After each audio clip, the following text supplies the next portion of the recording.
Hello, হ্যাঁ কে? কলা হবে 1 কেজি? কিসের কলা? পচা কলা। কে ফোন নাম্বার দিয়েছে আপনাকে বলুন তো একটু? আপনি কি পচা কলা বলছেন? কে আপনাকে এই ফোন নাম্বারটা কে দিয়েছে? ও, আপনার নাম পচা কলা? না আমার নাম না পচা কলা, আপনার নাম। আপনার খেলে কি পেট খারাপ হবে? আপনাকে এই ফোন নাম্বারটা কে দিয়েছে বলুন, না আমি তো এখনই ফোনটা আমি কেটে দেবো। তোমার বাড়িতে ফ্রিজ নেই, কলা পচলো কি করে? না আপনার কি কোনো মেন্টালি প্রবলেম আছে তাই জিজ্ঞেস করছি। পচা কলা চিপস হবে? পচা কলা চিপস না, আপনাকে কেটে পিস পিস করে দেবো, কেটে পিস পিস, বুঝতে পারছেন আমার কথা? স্যার, অত জোর আছে নাকি তোমার? কলাই পচা তোমার। আচ্ছা তোমার নামটা কি বলতো? আমি আমার নাম সুস্থ আপেল। দেখুন ইয়ার্কি মারার জন্য কি আপনি ফোন করে? আচ্ছা আপনার কি ব্যালেন্স কাটে না নাকি?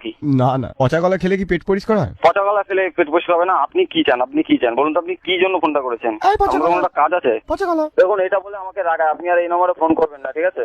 কেন তোমার রাগায় কেন? রাগায় কেন আমি জানি না, আপনি ফোন করেছেন কেন? আপনার কি কাজটা বলুন? তোমার কলাটা পচা? তা আপনাকে যদি সামনে হতাম না, আপনাকে দেখে নিতাম, বুঝতে পারছেন তো? শুভদৃষ্টি হতো। দেখুন এবার কিন্তু আমি গালাগালি দিতে বাধ্য হবো, ঠিক আছে? আরে তোমরা কি 1 ডজন ভাই বোন? না না, তোমার কি খেয়ে দিয়ে কাজ আছে না নেই? তুমি কি পচা কাঠালি কলা নাকি পচা সিঙ্গাপুরি কলা? এবার কিস্তি শুনবো না ফোনটা কাটবা? পচা বর্তমান কলা? গালাগালি শুনবো ফোনটা কাটবে, এবার সেটা শুনতে চাইছি। একটু গালাগালি শুনি। নতুন কিছু স্টক আছে? নতুন কিছু স্টক আছে, অনেক রকমের স্টক আছে। যেরকম নতুন ভালো ভালো দেখে গালাগালি দাও দেখি। আমি থানায় যেতে বাধ্য হবো, ঠিক আছে? হ্যাঁ, থানায় গিয়ে কি বলবে? আমাকে পচা কলা বলছে, দেখবে পুলিশও তারপর তোমায় বলছে এই পচা কলা। এই গালাগালি তো শুনুন, এই ভাই এই পচা কলা।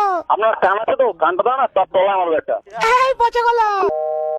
1 minute later. হ্যালো, কে পচা কলা? পচা কলা না, পচা ডিম। কি পচা ডিম? মানে পচা কলার ভাই? কেন পচা লোকজন যে আপনি আমার বারবার ফোন করছেন কেন? এই বুদ্ধি পচে গেছে পচা কলা। কে রে তুই ভাই? তোমার পচা কলার মিল্ক শেক হয়? কানা করে 500 গ্রাম খাওয়াতে নেই অবস্থা হচ্ছে নাকি? এই মুখ সামলে কথা বল। মারবো এখানে লাস্ট করে শ্মশানে। একটা কবি বলেছিল, সেটা বলে দিলাম। পুলিশের পিটুনি 3rd ডিগ্রি পর্যন্ত, কিন্তু পাবলিকের পিটুনি 104 ডিগ্রি। প্রথমে কাঁপুনি, তারপর ঝাঁকুনি, তারপর চুলকুনি। মারবো তালাবে ছাড়ে। ছেলে রাখ ফোন।